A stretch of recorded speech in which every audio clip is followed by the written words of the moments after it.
Hello, welcome to round 2 of the candidates stage of the Crazyhouse World Championship 2020.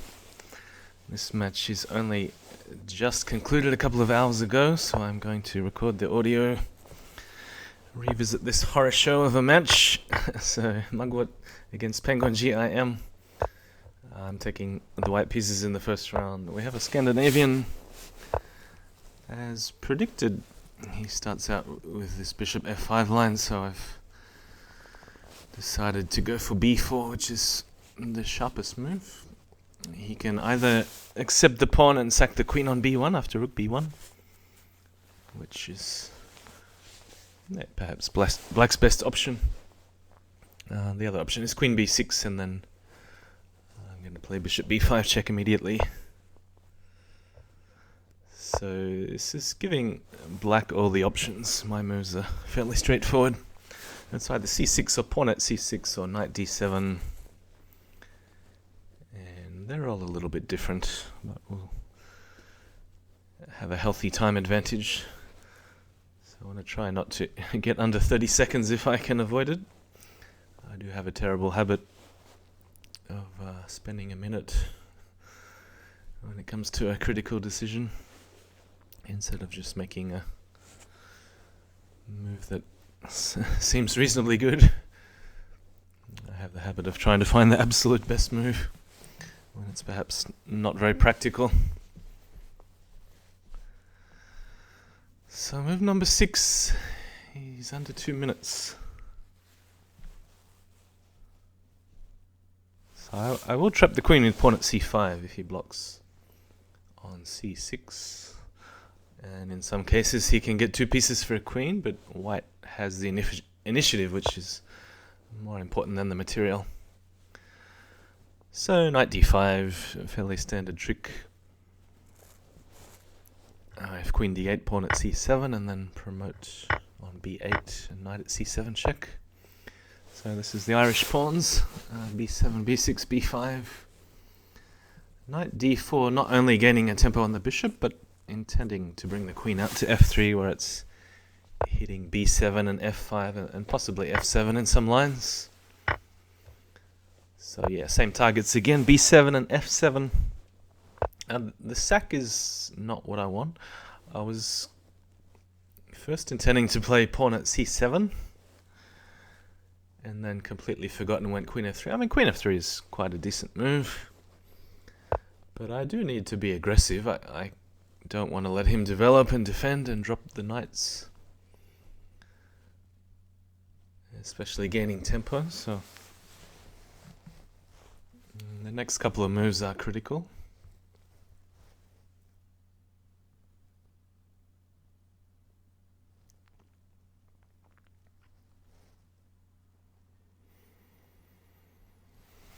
I was actually ready to stream Chicken versus King Switcher, but King Switch was a no-show, so it had to be postponed to another time. Not sure when yet. This match was played on Sunday morning Sydney time or Saturday night US time.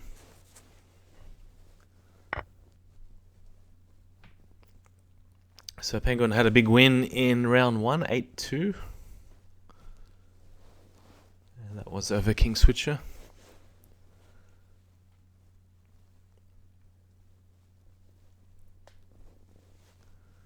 Just having a quick look at queen takes d5. That doesn't seem like there's any need. Alright, so this is a critical position. And I was mainly looking at queen at c8, and I just couldn't get it to work because I need a knight for c7.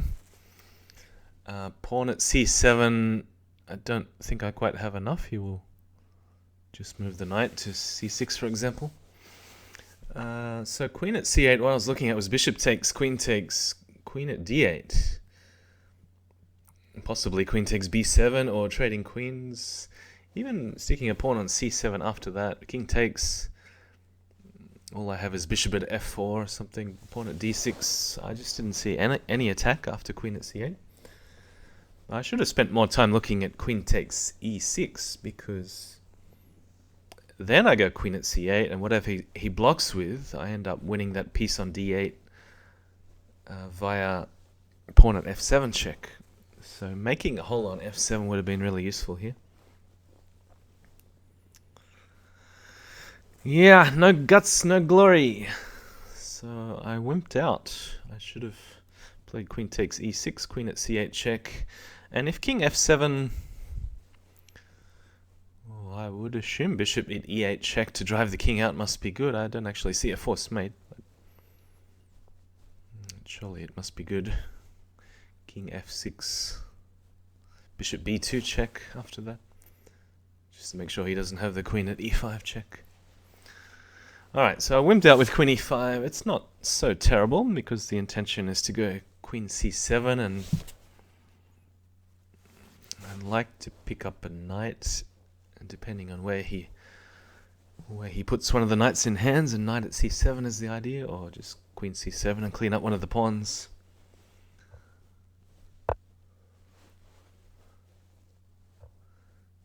Yeah, so obviously queen takes b7.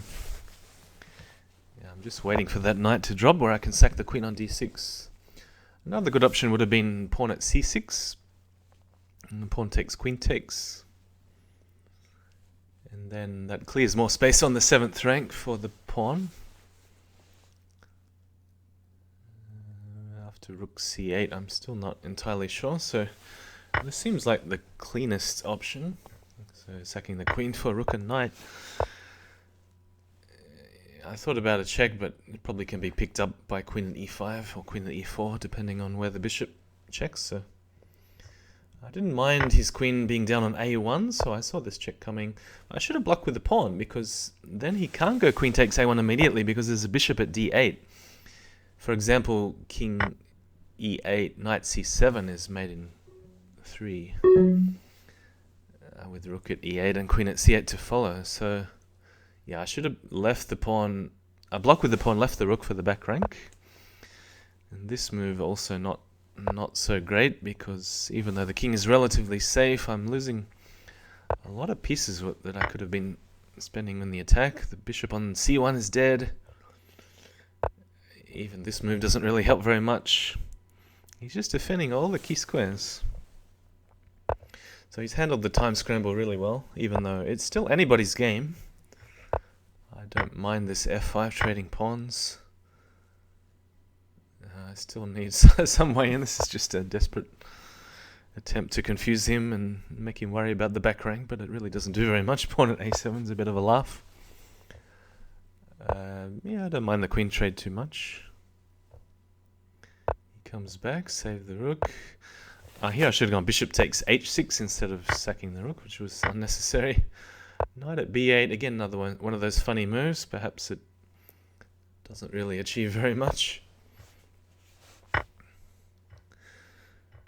So there's really no time to think. Just keep safe, don't get mated, and keep moving. So those bishops on c1 and b2 could play an essential role. For example, bishop g5 check. Knight at d8, it's still not enough. Yeah, it wasn't a good time for me to get a Windows reminder there with 4 seconds left, but I think I was losing anyway on the position. I got myself mated. But yeah, after king takes g5, I just didn't think I had enough. I didn't make use of those passed pawns on c7 and a7. Oh, pretty bad mess up in the first game. After a good opening, and then a missed chance to sack the queen and get all the material back. Okay, game 2. Now, in how much 2 years ago, it was a very similar game 2 or game 1, whatever the first game I had with the black pieces. Exactly the same so far, and then Penguin didn't play one of the critical variations and went h3 on move 7. So I decided to sack a piece, bishop takes h3, and seize the initiative. And even with best play, it's still roughly balanced. But yeah, knight g5.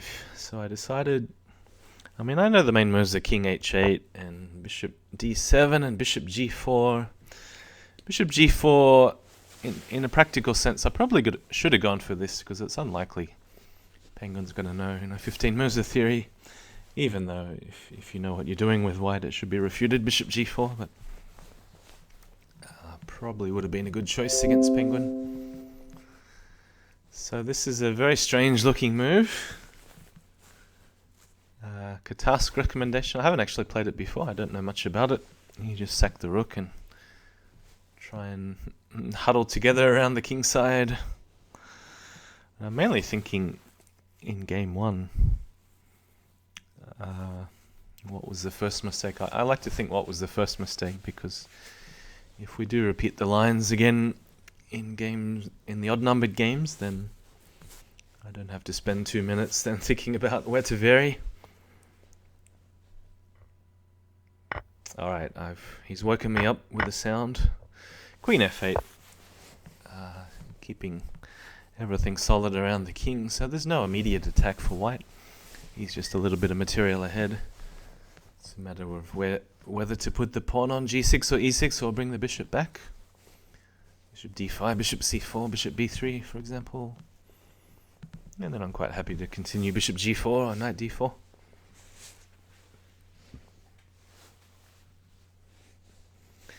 Yeah, so later on I noticed Katask in the Discord saying, I forgot to mention that it's complete garbage. I mean, king h8. It's most likely get your opponent out of book, although because Penguin's fairly inactive in Crazyhouse, that wasn't really my intention, but I just think it's objectively one of the best moves, king h8. So knight d4, immediately trying to win the pawn back on e6. And I think black is doing okay, nothing special. I think he's a little bit worried about counterplay on f2. So perhaps this is why he's trying to clamp down on the f file and stop moves like knight g4, closing up the c8 bishop as well. So knight takes e6 or bishop takes e6, of course, other choices. Perhaps knight takes was a little more accurate, because that knight is going to be on pre after bishop at f5. And I don't really want to play knight f4 or knight d4, because he can take it and then stick the knight on e6 with tempo. Could even be a bishop takes h7 to worry about if he has a knight in hand. So my first thought was putting the bishop on g8 for defense. And probably objectively the best move, or pawn at d4. I actually underestimated this in the game. Because I'm thinking, oh yeah, he'd pick up a knight and then I have to sack the queen on f7, but I'm getting a serious counterattack if he allows d takes e3 after pawn at d4. So I should have gone with that. I knew he's going to sack the queen. I think he should have gone queen takes h5, because the knight on h5 isn't doing very much. And then he can pick up 2 pieces for the queen. He still has a material lead. I don't really want to play bishop takes e3 in that case and open the rook against my queen. So here I thought I've just got to get some attack going, because otherwise he's got knight at f7 next and then I'm down too much material. So I'm thinking about pawn at f3 perhaps, just to dig a hole on g2, but then I don't have pawn at g2 to follow up. I'm not sure whether bishop takes e3 is really enough. Some subtleties in the position. I could perhaps make a semi-threatening move enticing him to play knight at f7, where the bishop's deflected away from h3, and then the extra knight in hand could come in handy. But then, of course, there's no compulsion for him to play knight at f7 check. So I really do not know. It's a difficult position to find the absolute best move. I'm trying to cover squares like f5 and f7, f7. So queen at g6, the whole idea is actually to sack on g2. I knew it was going to be attacked by something next move. I didn't mind knight at f7. I can at least get 2 pieces, or hopefully some sort of a sack on g2 will work out. The good thing, if his bishop is ever on f7, then he doesn't have any immediate way to follow up because the back rank is still covered. But yeah, I really didn't have any other ideas other than sacking on g2. He's got so many minor pieces, and the rook can just land on g3. I mean, I have to sack now. It's now or never. I'm just going to get overrun by the pieces otherwise. So it's either knight at f3 or actually queen g2 will transpose anyway. And this should not be enough, but with the time scramble, it's not so easy to find the best defensive moves, because I think Penguin in the game, he had the right idea that he has to defend first because he doesn't have any immediate counterattack. So I think rook e1 is correct. Still not sure whether to take the bishop or play pawn at d4 or grab the rook. Rook is really not doing much for me at the moment. I need a knight for f4. So again, I'm trying to entice knight at f7, but he's not going to give me a knight. Still a little bit concerned about bishop takes h7. There's just desperation in giving a pawn back, because I really need some trades. There's no need for him to take this. He should just play pawn at g5 and win some more material, because there's no threat with this move. But with the time running out, of course, the easiest move is to take something. So queen f6 check, possibly better than knight f4, but I wanted to grab that bishop and try and open the f file. And I mean, bishop at h4, this was actually the best move. And the next move, I still wasn't sure whether queen f2 or queen f4 was the best. But actually, queen f4 is force mate. It's made in 3 or 4 or something.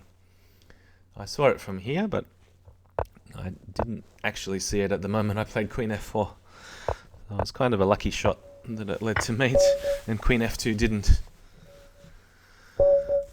So, the key idea with queen f4 that it also supported the bishop on g5, whereas queen f2 did not, and he could answer bishop at g3. Alright, but lucky to get away with that because it was a bit of a bogus attack. A bit too many sacks in the end. But yeah, should have won the first game. So it evens itself out, 1 game all. So a different line with knight f6. I don't have to trade, but it's perfectly fine just to play knight at c3 or d4. Queen e4 check is nothing to be concerned about.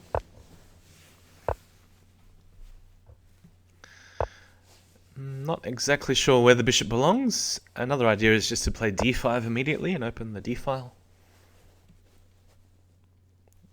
A little bit reminiscent of one of my games against Master Tan, where I played d5 in a similar position. I think his queen was out on c6 at that stage.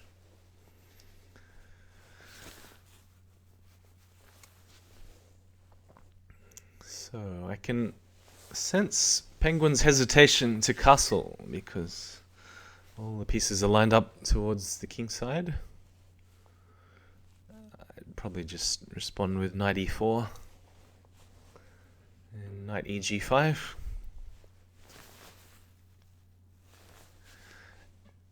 And don't mind too much about pawn at g4. Okay, so he's blocked out one of the bishops. And I should be looking at ideas of d5, not in this exact position, but yes, some ideas to break open the center with d5 at the right time. Didn't really think bishop e3 or bishop f4 was going anywhere, so rook e1 is again a kind of a nothing move. There's nothing immediate here. So almost played bishop e3, but then decided to reroute the knight on c3 because it really wants to be over on the king side joining in the attack. So ideas to play knight f4 and knight h5 if he doesn't do anything active.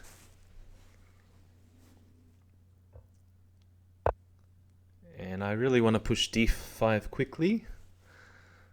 Had some idea to play c4 and d5 or c4 knight f4 d5 in some order, but already changed my mind. Instead of c4, I just want to go for the immediate d5 and draw the queen out, then play bishop takes f5. So open the d file. Pretty much forces a queen trade. And if he takes back with the bishop, I have queen at c8. And it's not looking too healthy for the black king. So yeah, that was my original intention. Bishop takes f5. Very happy with the queen trade.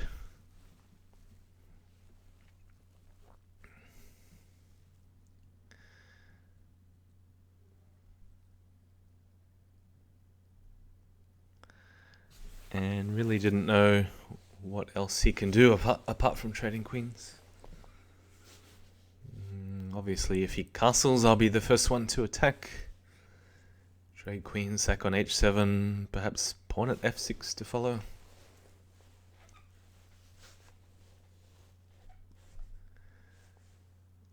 And can always drop a queen on h5, for example, if I need to cover some squares around the king, if it's check. But I'm more looking at queen takes d1, rook takes d1, and either an aggressive move like pawn at e2 or some attempt to block out the d file or cover the square c8. I didn't really think he would play e takes f5.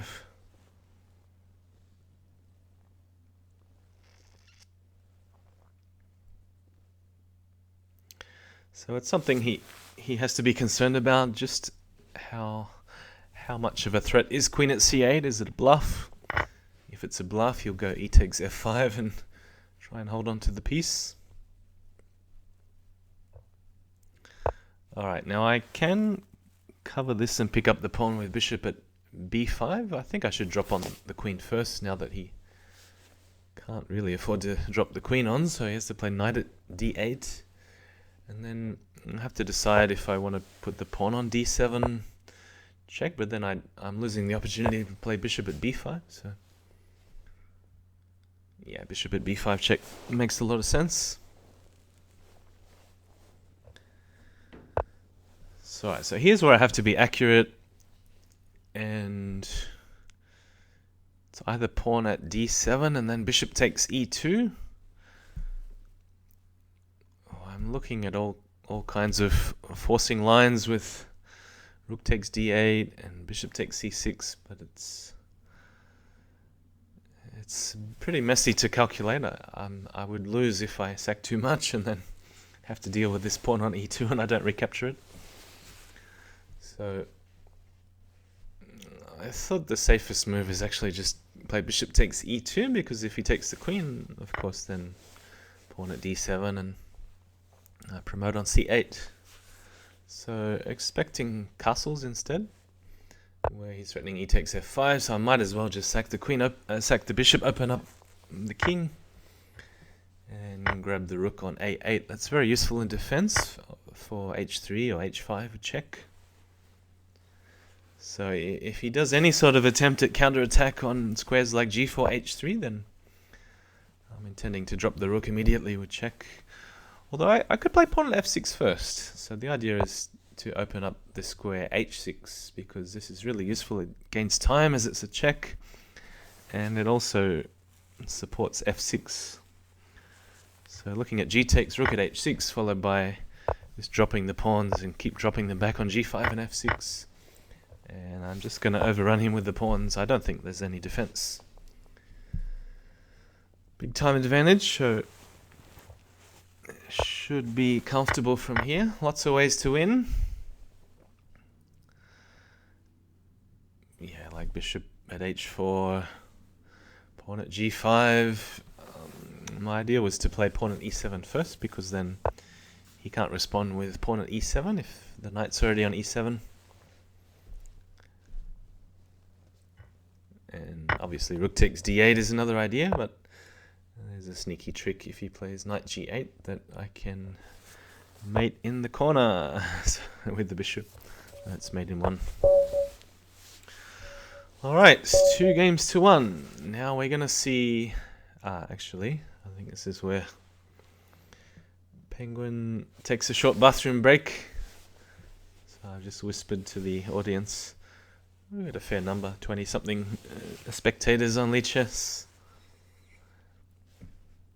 So short bathroom break. And I'm thinking he's going to switch up something. I don't think he's going to go into e4, e5. Actually, I'm expecting a scotch. And this is how the match 2 years ago went, that he started playing the scotch every game. Because it's, I mean, some people know some lines 6, 8, 10 moves deep, but it's pretty hard to prepare exact openings in the scotch. I mean, normally black ends up reasonably comfortable, but it can go wrong. For example, the match against Figlude, he also started playing the scotch, and I had some disasters in the opening. And it can easily go wrong even in the first 10 or 12 moves. So he has switched it up to d4 and playing the Trompovsky with bishop g5. So my first thought is knight e4. It's a chess-like move, knight e4, just hit the bishop and then start pushing all the pawns, g5 and h5. Maybe I'll leave that to a later game. So this is game 4. I decided to go for something more familiar with a h6 g5 setup.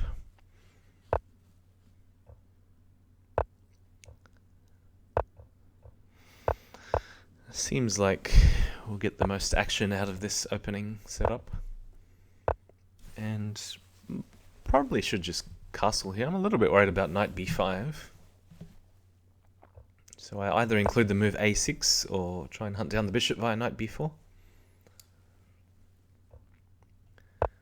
So this exact move order I've never seen, although I think there is one game in the database, Jasugi versus Katask, where Katask played c6, Jasugi went bishop e2, but I'm expecting a3 because it's more critical.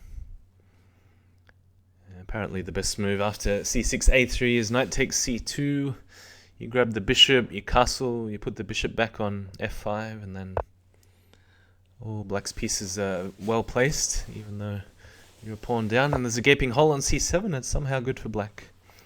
It's very hard to work out without knowing this in advance, of course. So I thought, I'll just grab the bishop, castle. I don't mind too much losing a pawn on b5. Because if I can get in some active moves, I'm not even too worried about knight c7, even if I have to abandon the rook on a8. As long as I get some sort of a counterattack going. So yeah, castling is good, giving up the pawn on b5. But I should respond queen b6 immediately after knight takes b5.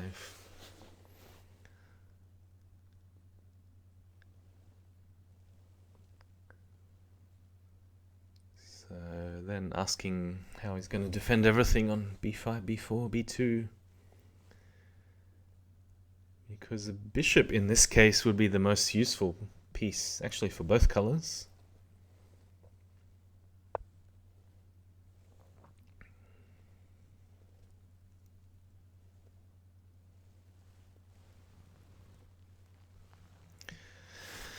So, very difficult position to understand. Another surprising idea is to play a5 for black, even after knight takes b5, and try and open the a file quickly before he has time to block out the queen on d8. And I'm worried about pawn at c7 and queen d7. It's all a bit messy. I don't think bishop g4 is a very good move, because after f3, I mean, I really need to not move the bishop on g4 and create some immediate counterplay. Again, queen b6 or a5 seem to be the moves, because f takes g4 does leave a hole on e4, and then if I can do something quickly to counterattack. This is just a little bit too slow, because Yeah, knight comes back to c3. Again, I really don't want to have to move that bishop on g4. But I just don't quite have enough. Even with queen b6. Maybe queen b6 was the best move and just sack the bishop. But yeah, he's blocked out all the key diagonals. I think here I've just got to go for it and play queen b6. Should have done this a few moves ago. Because if I'm going to be material down, I really need some avenue to counterattack. And even if queen b2, he's just going to go knight g e2 and castle kingside. And queen takes a3 was interesting there. And rook takes pawn at b4, or b takes bishop at b2 perhaps. But yeah, so the critical position is coming up next. I've given myself only 30 seconds left. Rook fe8 is okay, knight at d6. But I really need to play bishop takes c2 and counterattack his queen. And after queen takes c2, then it's either pawn at d3 or rook takes e7 and d takes c4, where if threatening on e3, threatening something dropping on d3 as well, I have h7 covered. So bishop takes c2 was really the only move to survive, and yeah, knight takes f5 just too strong. So white's in a commanding position here. Taking the bishop was much better than the queen. Yeah, he's just dropping pawns with tempo, keeping safe. d5 is falling. Pawn at f6 is coming. Yeah, so it's already completely lost on the clock and the board. So I think this is the first game where it's been very convincing for one side. Game 3.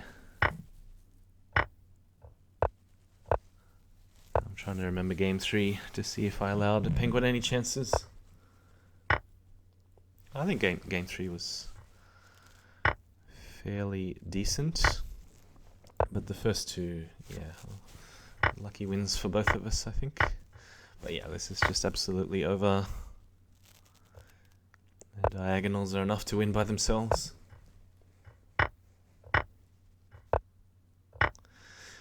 Just a bit of entertainment for the audience to see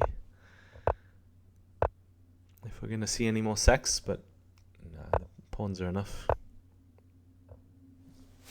Alright, so it's 2 games all. And we'll see if Penguin wants to repeat this Scandinavian. So 2 different lines so far.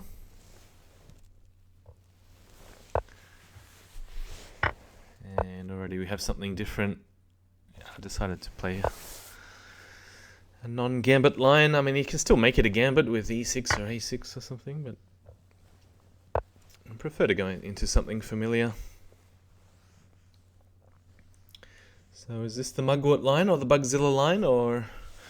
Oh, actually, I saw one of the Finnish players play it first. It might have been Vempeli. It's a fairly safe line for white, but it does have a sting. So it's quite a trappy line, where if you don't know what you're doing, even if you think e6 is safe, then you can easily be shocked with the limited amount of pieces in hand. And it looks so easy to block this check along the e file, but already bishop e7 I think is a mistake due to pawn at h6, and then doesn't really have a good way to cover everything because of the trick of knight takes d5. So h takes g7 is obvious. I'm intending king takes and knight d5, queen d5, queen e7. And then there are multiple entry points.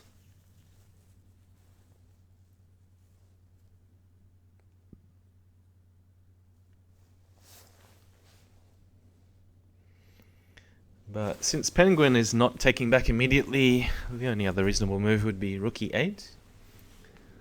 And then I'm thinking, do I put a pawn on h6 first and then hope to grab the rook? Do I just keep developing with d4? Probably if I had this position again, I'd play d4 after rook e8.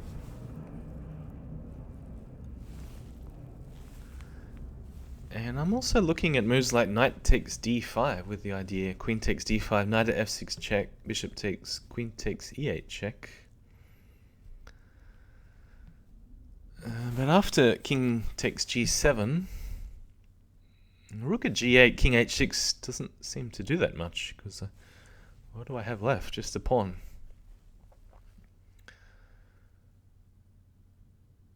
So here I should just take the foot off the pedal and not try to look for something so forcing and just play a developing move like d4. It just feels like there's some sort of a combination involving the squares f6 and picking up the rook with check. Sure, this is a terrible move, pawn at f6.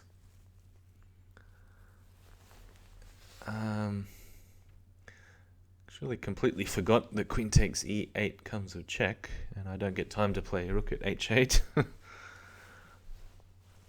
But I mean, I'm not too worried, because I know I always have knight takes d5 anyway, sacking the queen, and then he's still going to have some problems with rook at f8 after the pawn is defended.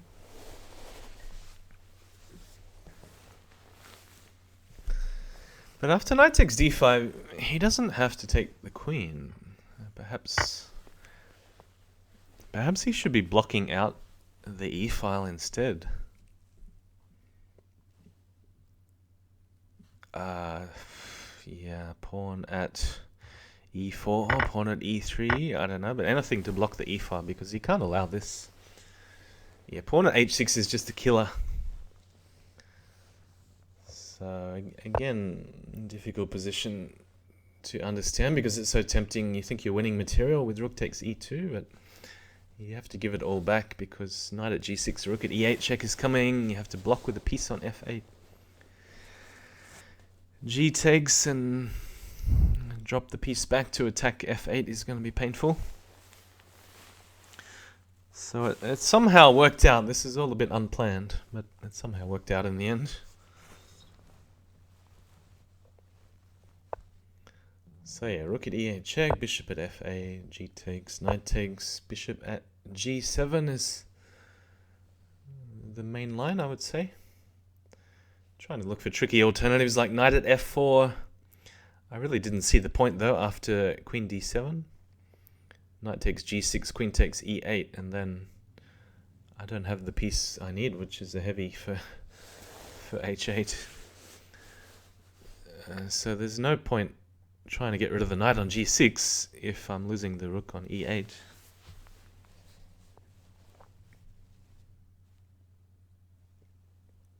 So I don't really see much else apart from just take the bishop and put it back on g7. But it's certainly good enough.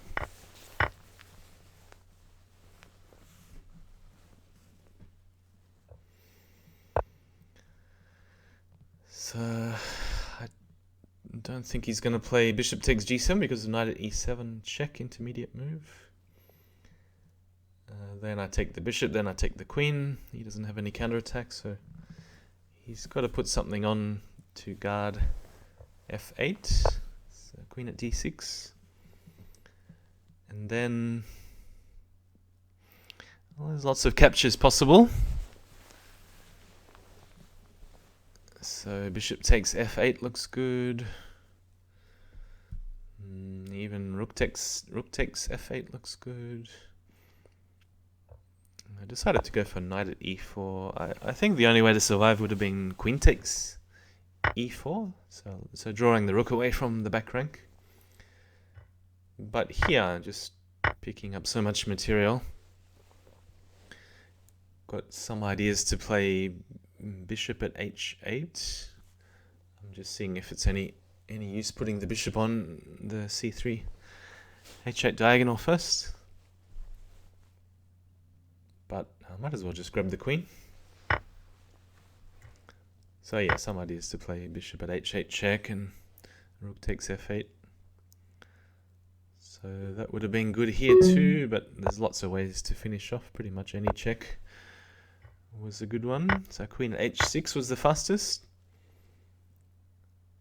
But yeah, if I can make knight f4 into a check, I can always grab the queen on g2 if I don't find a mate. But there's a mate in one with knight f7. So 3 games to 2.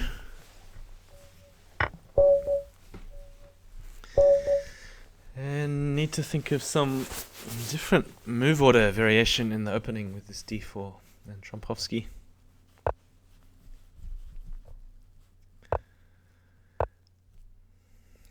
Yeah, I mean, I thought about going h6, g6, bishop g7. I know the setup, I just don't find the positions very entertaining. I prefer to have a position where it's not chess-like and we're trading some pieces.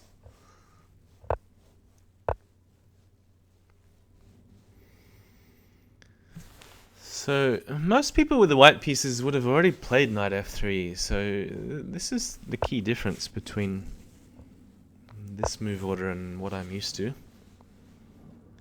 And I'm still trying to hunt down the bishop via knight c6, knight b4. I think in general it's a good idea, because the bishop is very good in defense on g6 or f5. So I was expecting him to play a3, and well, he might be having a look at knight b5, and then probably just knight b4 in response anyway, because I can trade the bishop and there's a bishop at a5 check. So do I play a6 in response? There aren't too many other possible moves here. Bishop g4 and enticing f3 again.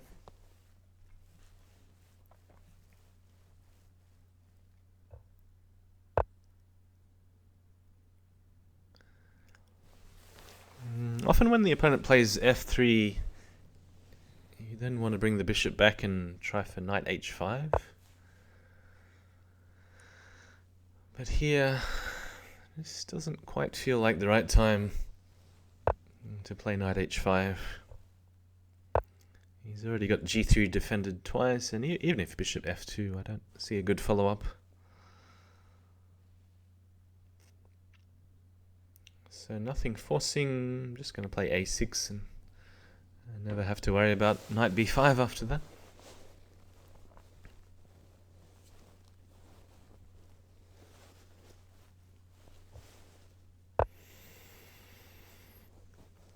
So he's just going to continue to make slight improvements to his position and drain the time on my clock, and just asking me to find a plan. Not so easy. I mean, moves like queen d7 in response. Do I really want the queen on d7 where it potentially gets hit by a knight at c5 or knight at e5? So I think this is the correct strategy, trying for knight c4 and then trading the bishop.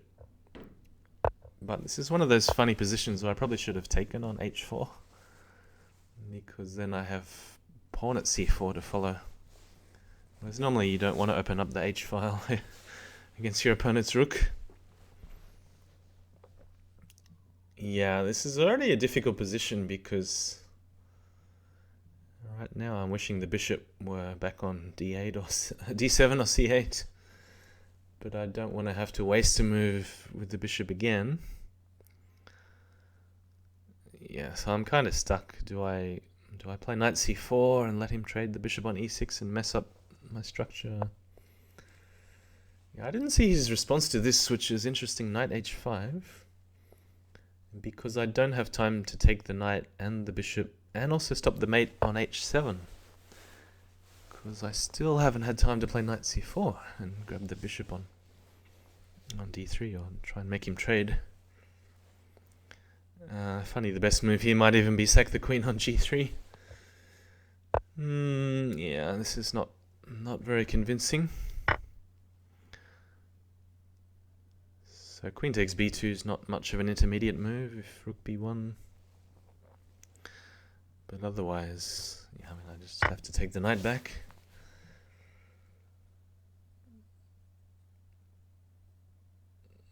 If I have time, I'd play rook g8 and king f8.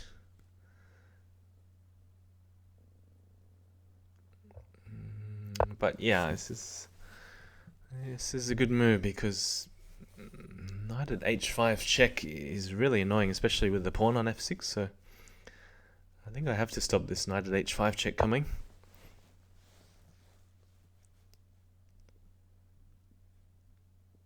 Even if he castles kingside, I think I'm a long way from a counterattack. Maybe I can grab a pawn on b2. I mean, the other thing to worry about is bishop takes c7, of course. Probably answer queen b2 and sack the queen on b1. Yeah, this is very disturbing. After g takes h6 check, probably should have hid the king on h7. Would have been the safest move, king h7, because as you'll see what happens in the game, I have problems with this square when the more diagonals become open. So still don't think it's the right time to take on b2. Just trade the bishop and replace it on g4. I mean, black is still in the game, fighting, because now there's a real fork with the queen deflected. Perhaps pawn at f3 was another choice there. But yeah, this is what I'm talking about now with the weakness on h7. Because he's going to take a couple of times. He doesn't even mind giving the queen on e2. And potentially there could be a sack on g4 coming. So the idea is deflecting the knight away from f6, opening the e5 bishop. And then there'll be problems with the other diagonal as well, from f5 to h7. So he's just working up the right move order, because he could take the knight on f6, bishop f6, it's h7 check to throw in. Whereas if my king was already on h7, it does make a big difference.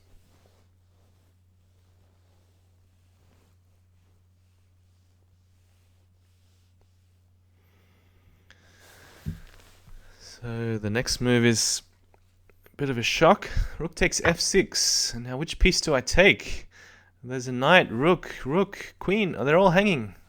This is madness. Probably knight f6 is best. Even e takes f6 and then queen takes a1 with check. Alright, but there is a key moment coming very soon. Because, I mean, it looks like he's just completely winning after queen takes g4. He'll block the check after queen a1.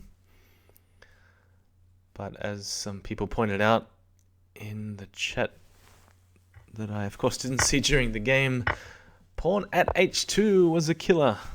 I missed. I even went to grab the pawn, but I just didn't see the idea. We'll draw the king to h2, so knight takes g4 is check. Of course he doesn't have time to mate me on h7. And if bishop takes h2, then queen takes e1. Apparently it was a mate in 9. But yeah, completely missed it during the game. That was my one chance. But I still felt completely outplayed, and that was just a lucky moment in the game. So I'm going to have to switch something up in the opening, because that did not go very well. I actually thought I was pretty much lost after knight f4. Threatening to wreck the pawns with knight takes e6.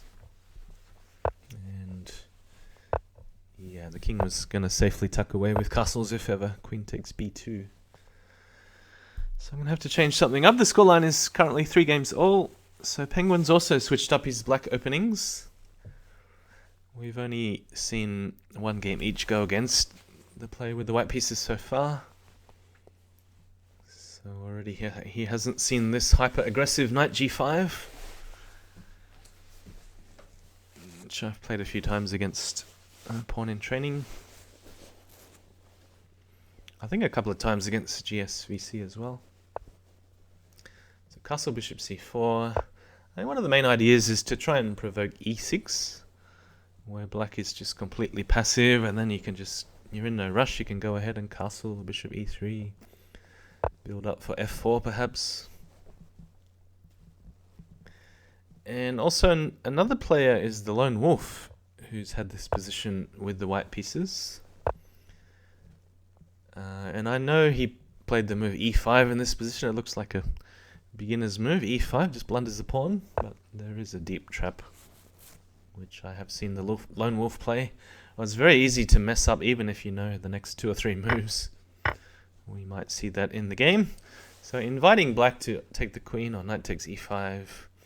He's got to calculate queen takes d1, e takes f6, because the bishop covers the rook on f1, and then I'm hoping to pick up, well, the bishop on g7 as well if he lets me. So the main line would be knight takes e5, and then I can trade queens because there's a hole on e7. I'd like to play queen at e7, but first deflect the bishop away from defending the knight on f6. And if the bishop goes back to, let's say, f8, for example, then I want to attack the knight with knight ce4, because if we trade knights, it's very difficult for him to cover this f6 square. And also by then the c1 bishop is covering the pawn on h6. So this is the moment where black really has to think, which piece does he abandon? So he's abandoned the knight. I should just take it immediately. I don't know what I'm thinking about.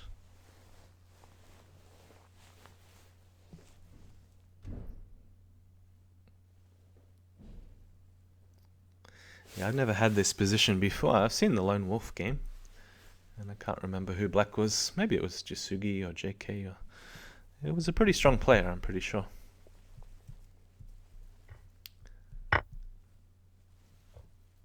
So pawn at e7. Okay, now I have to think. Would you believe the correct move here? No, I didn't find it during the game. It's pretty unbelievable, but the correct move here is actually queen takes e5, followed by knight takes f7. And the threat of knight at g4 is just so powerful that black has to give up a lot of material. And then you're just dropping knights everywhere, taking back the bishop on h6. And black has weaknesses everywhere. So the minor pieces completely overrun the queen in that case. Pretty amazing position after knight takes f7 that everything is hanging, even the rook on d8, the bishop on h6, bishop on c1 has been opened up. And because he doesn't yet have a knight, there's no counterattack with queen takes h2 check. So, I'm also looking at knight takes f7. But I thought he would respond with knight takes f7, and I couldn't see the follow-up. Yeah, almost played knight takes f7. Couldn't see the follow-up after that. And then I really have to watch out for ideas of queen sack on h2. So I went for a safe-looking knight ce4. I think knight ge4 would have been better if I was going to move something. At least open up the bishop on c1 to threaten h6. But I'm giving away a lot of material. So what am I down? A full rook and a couple of pawns after knight d6 and c takes d6. No, I'm actually only down 2 pawns. So it's not that bad. For some reason I thought I was down a full rook. It just feels like I'm down a lot of material. Alright, but of course if I let him play pawn at g7 and pawn at e7 and build a shell, then black will just be completely winning. And the other thing is the bishop on c4 is hanging if I do a non-aggressive move, so I have to follow up actively. I'm sure he's looking into queen at e7 to make sure he has a good defense. I think queen at f8 would have been the best defense here. And just tuck the rook next to the king, now that I don't have a pawn for e7.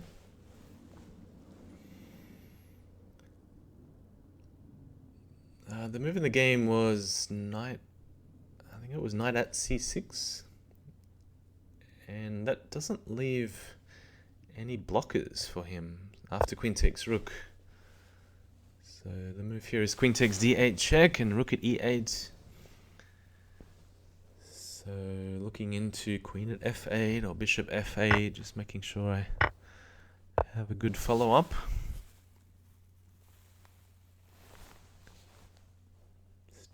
Not entirely sure what happens on bishop f8. Knight at e7 check, king g7.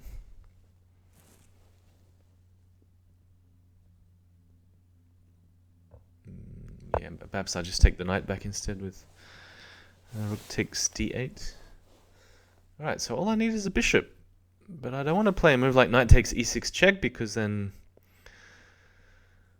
well, knight takes covers a lot of squares. Even f takes. And he's got a hole on f7 to run to in case he needs it. So just pick up the knight, threatening mainly knight at e8 check. I could either trade bishops or play knight at e8 check first. Might as well check, because I might have to worry about knight at h3 in response. So taking with the king, there's f4 check. Taking with the pawn, there's probably just start out knight at g8 check. And it's looking like I should be able to finish the game with all checks from here.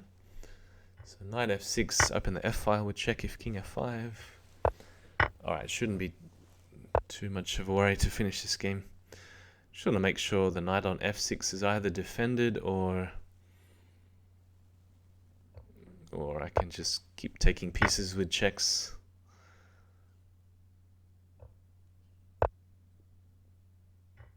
Yeah, so I think knight at g8 was faster, but yeah, it's going to be a knight checkmate no matter where he goes. King g4, knight at f6, or otherwise knight at h6 to mate. Right, so, well, I mean, perhaps it looks like a comfortable game from the viewer, but I actually made some terrible mistakes and let him back into the game in a couple of moments. So I decided to go back to the Dutch. It's been a long time since I've played or looked at the Dutch at all. Now, if you don't have something specific against the Dutch from the white side, generally black gets a fairly comfortable position just playing moves like e6, bishop b4, castle, b6, bishop b7, or sometimes d6, bishop d7, knight c6, queen e7. Just make it a chess game and try and claim that the pawn on f5 is useful in the long-term attack against the white king, assuming he's going to castle. I actually don't want to rush into castling, but I was a bit worried about what happens on b6, e4, and then perhaps some bishop takes e4. I probably don't have to worry about that. But castles first, so he's not going for any early attack. Yeah, it's just a chess game with no trades. I decided to preserve the bishop on b4 and come back to e7.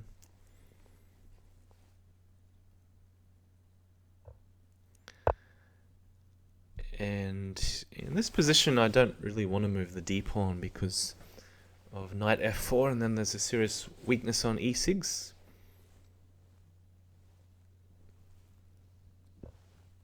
So queen d2, thought he was just going to play rook a e1 next, so knight c6 is always useful. Again, similar to the last couple of games, I had the idea to play knight b4, but now it's getting very sharp. I'm looking into some way to move the knight on f6 with tempo. Do I take with the f-pawn first and then, well, knight g4 perhaps? Could take with the knight on e4 first.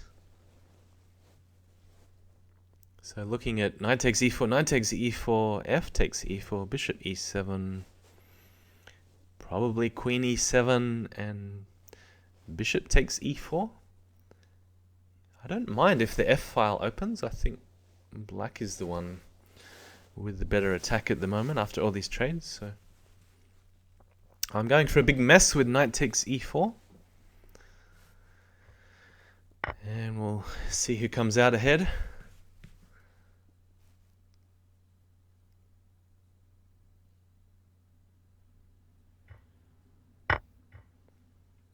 So what I don't want to allow if bishop takes e4 is a sack on h7, because then there's just too many holes on the light squares. So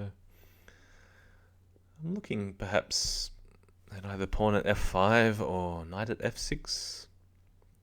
Pawn at f5 certainly the safest move if bishop takes e4.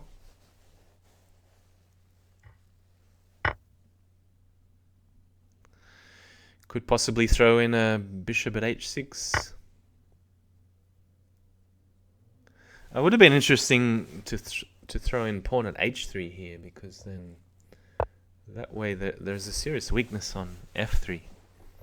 Whereas after pawn at f4, I don't get the chance to exploit that slight weakness. So, okay, looking at the possibility of sticking something on e3, also ideas to play queen h4 if ever he drops the knight somewhere where knight at f3 isn't going to be a good defense. Well, there's also bishop at g3, so I can forget about queen h4. Well, it could be useful later, queen h4, if I can clear the mess. I think this is a good idea to sack the knight on h2, because that pawn is really coming in handy for g3. And I think at the moment the more trades the better for black.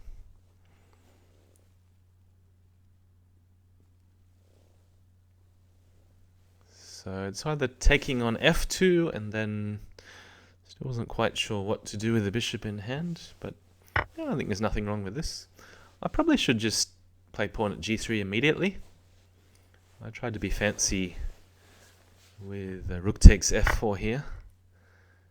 He probably should gobble up the material and try to survive.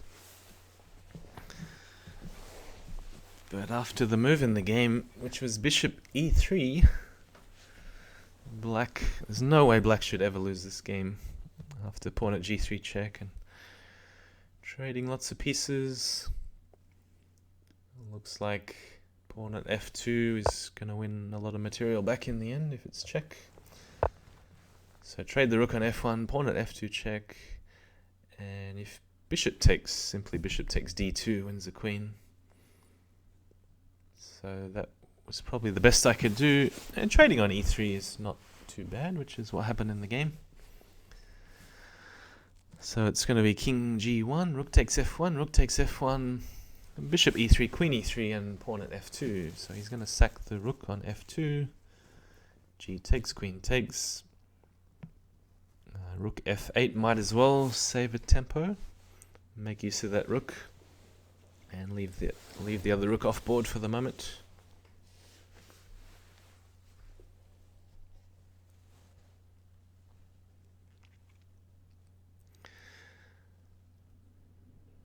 And because it looks so scary to play king g1, I thought he might even sack a knight on g3, and I was okay with that too, because again the king can't come forwards due to a queen h4.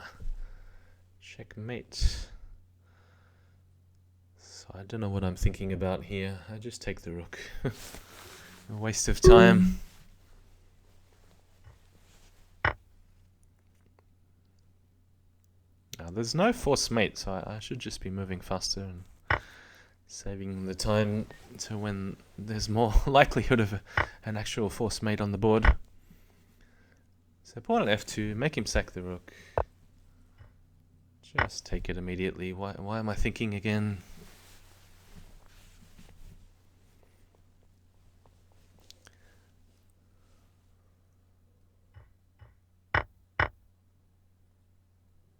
So 2 rooks in hand. It's pretty hard to believe that there's any chance that white can survive this. Rook at d1 looks like a good follow-up, but it should have even been pre-moved. Rook at d1 check. But knight at g4 is just a bluff while I've got 2 seconds. Could even just gone rook takes f2, taken on h6, and king g7, rook at g8, king takes knight, and the queen covers the bishop checks. But no, I'm thinking too much about the clock instead. I think it's still a winning position for black. It's just I didn't have a clear idea of what to do next. Perhaps bishop at e3 check first and then knight at h3. But the pieces are all hanging.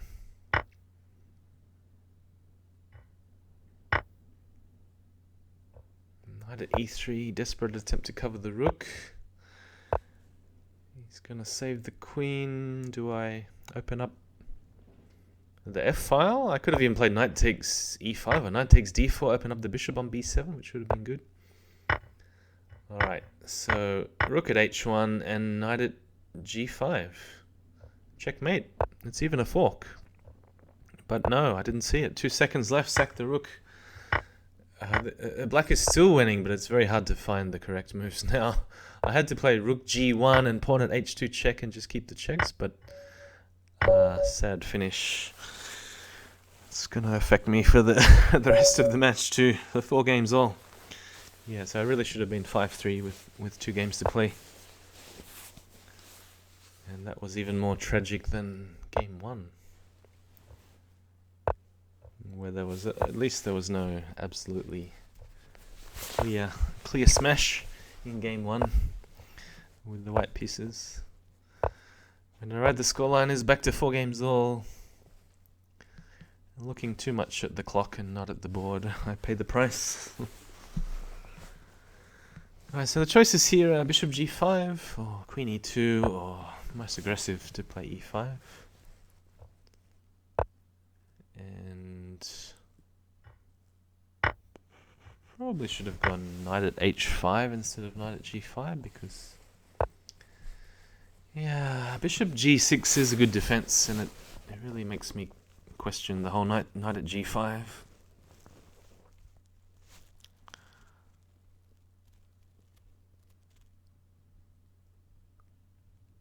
So I'm thinking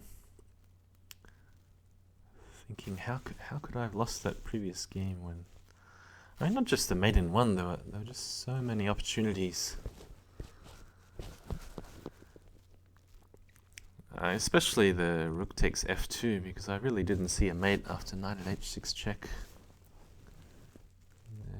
Crazyhouse is just such a raise the edge game. You have to make a split-second decision.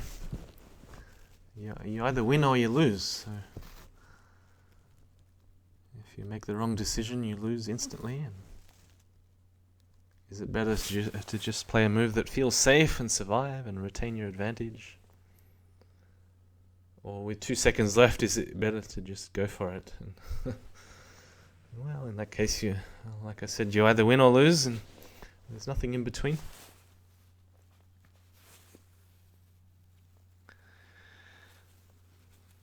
But considering the scoring system where it goes on the game points, it really does favour the player who takes a lot of risks and just goes for everything, because there's no use having winning every match 6-4 if somebody like Jasugi's winning 10-0 and 8-2. So what to do against bishop takes c2? I have to counter-attack. I have absolutely no choice.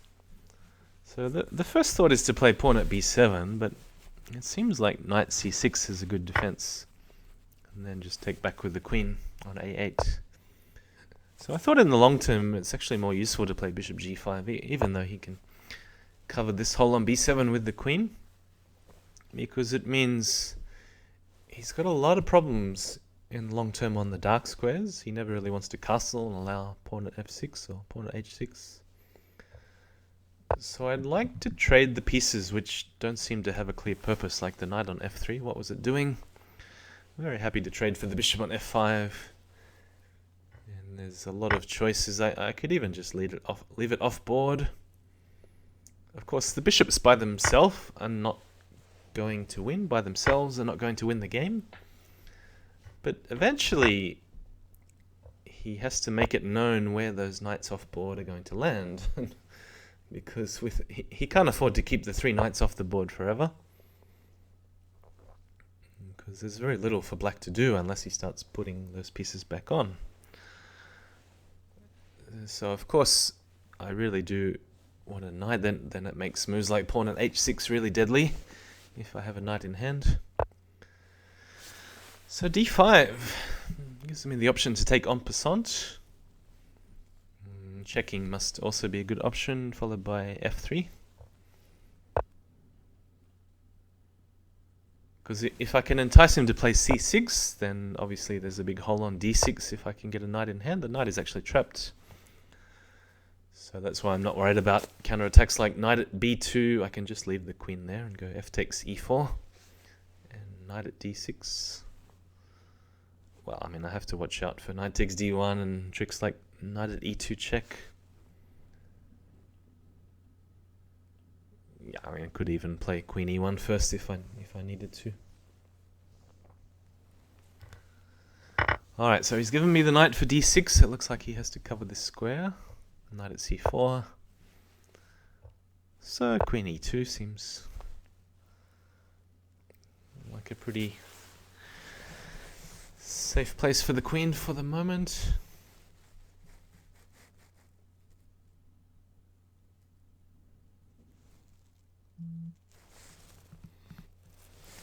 So it is to play knight at d6 check and open the e-file, but and in that case it's not so clear that the pawn on d6 is really that helpful. It gets in the way of knight at d6. Also even had the thought to sack on c4, but well, I mean, I have to have the time to not only recapture the queen, but also the knight might not be helping after bishop takes g5 and king f8. He's still got the key squares like e7 covered.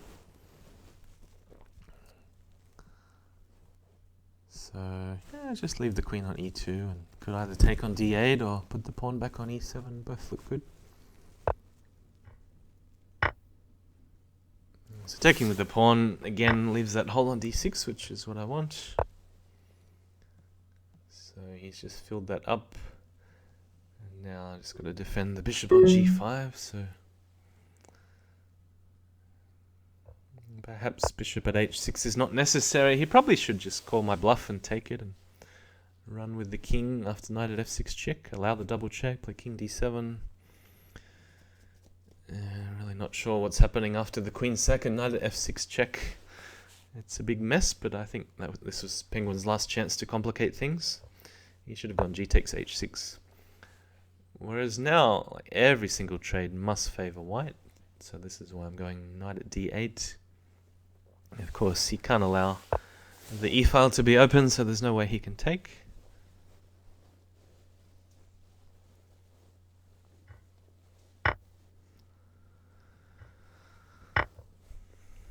Do I move the queen? Knight takes f7 is what I missed here. I think he couldn't really afford to take it back, but there's also knight takes d6, mate threat. So that was a big miss from my perspective. But still pretty comfortable. I mean, keeping the white king safe. Still the trades are going to be useful in the end. And now there's just too many holes for Penguin on the light squares. e6. There's knight at g5 check coming. Just making sure he doesn't have any possible counter attack on the g-file, defending the bishop. I'm going to follow up with knight at f4, or taking their first pawn at f5 is also good. Enticing the king back to where the rook is pinned. I could have even taken this queen takes e2 and traded everything on g6. Alright, got too many pieces attacking now. H takes, knight takes g6. Right, this is made into knight at f7. Alright, so I've at least equalized the match. I've got 5 points, and now it's a chance to do something with the black pieces. I've had 2 fairly miserable games, or a big missed opportunity in the Dutch game. Perhaps I should have played the Dutch again, but now we're going to see something completely different. So Trompovsky with knight e4 and g5 and h5. So what's he going to do? I think he really has to find a way to attack the knight on e4, so it's knight d2 or knight c3. I think I should trade and just stick the knight back on e4. And then answer queen d3 with d5 and hold the knight there on e4. D5, not too bad. Probably second best option, assuming a trade. And I want to pressure d4 with moves like bishop g7 and knight c6. And had the idea to eventually sack a piece on d4 at the right time. Even knight at f5 would be helpful. Alright, so it's a critical position here. Not entirely sure about this knight at f5, tripling the pawns. So we're going back to the theme of, which is similar in game 1, where penguins' b pawns are tripled on b7, b6, b5. Seems to be a running joke if you find that amusing, tripling the pawns, but no, first bishop g4. And again, I've played this in, has it been 3 games where I've gone bishop g4? It really hasn't turned out very good at all. So I'm not sure why I bother. Maybe I'm a slow learner. But I was happy to see queen d2. Because now, again, I really want to gang up on this d4 pawn with knight at f5 and knight c6. Didn't really have any other ideas of what to do.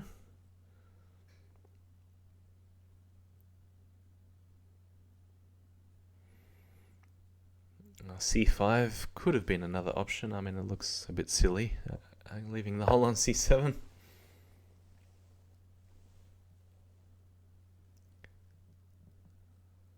But there would be a serious counterattack if knight at c7, king f8, knight takes rook, and c takes d4.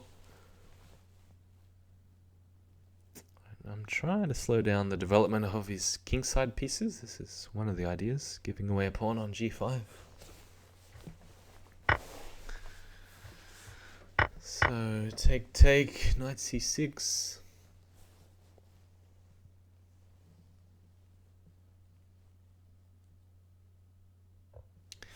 So we're almost up to the critical position in game 10, which is here. So I had the right idea to sack a piece on d4. Unfortunately, I chose the wrong piece. It's a good idea to pause the video. It's a good challenge to find the best move for black if you'd like to do it here.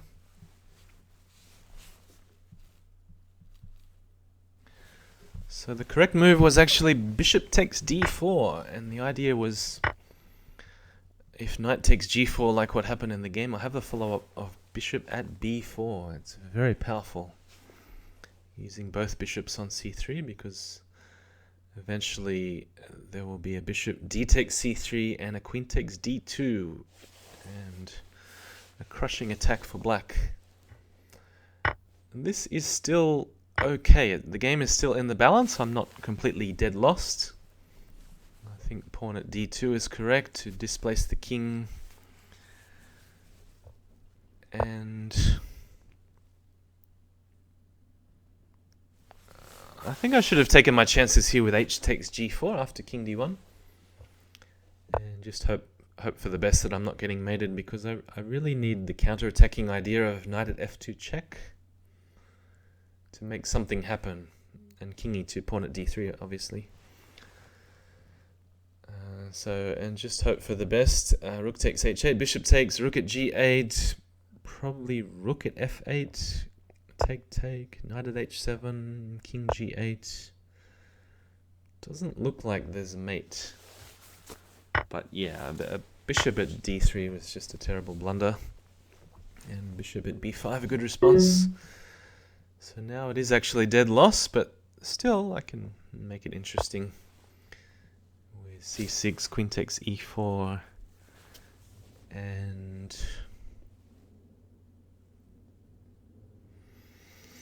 what was the move here?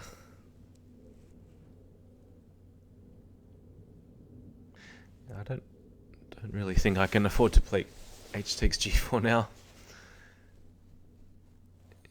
because that queen's going to help cover some squares on the king side. So if queen takes e4, can't quite remember. I think there was maybe one more chance to keep the game going. But I don't think this was it. Or was it maybe it was h takes g4 now that this pawn actually acts as a block. So probably the last chance was h takes g4 here, but no, this is a terrible move with 5 seconds left. It has no purpose, because I'm blocking off the d file, I'm wasting a pawn. He's just going to play queen f4 and stop any idea to counter-attack with the fork on f2. So here, white is effectively just 2 pieces up for nothing.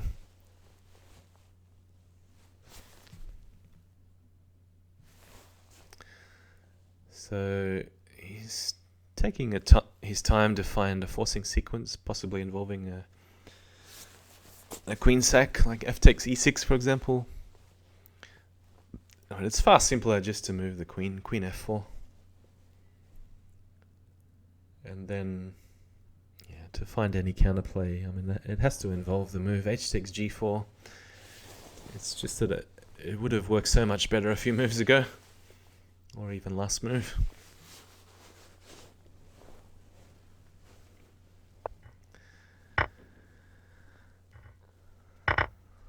So, yeah, after the trade on f8 and f takes e6, there's no good way to stop queen takes f7 mate. There's no counterattack. The queen is... I forced the queen to a better square than it was before, so there's no knight at f2 check. Yeah, this is completely game over. So, a couple more checks, but the scoreline is going to be 5 games all. The match is officially a tie. There's no tiebreakers because it is just a 10-game match, and the scoring system is based on points, overall points. So each player will play 110 games against all 11 opponents. So well done, Penguin. Completely crushed me a few times with the white pieces, and game 1 was a unfortunate time scramble for me. I was a bit lucky to win game 2 as well. So 5 games all. Plenty more matches to come, so thanks for watching and enjoy your weekend.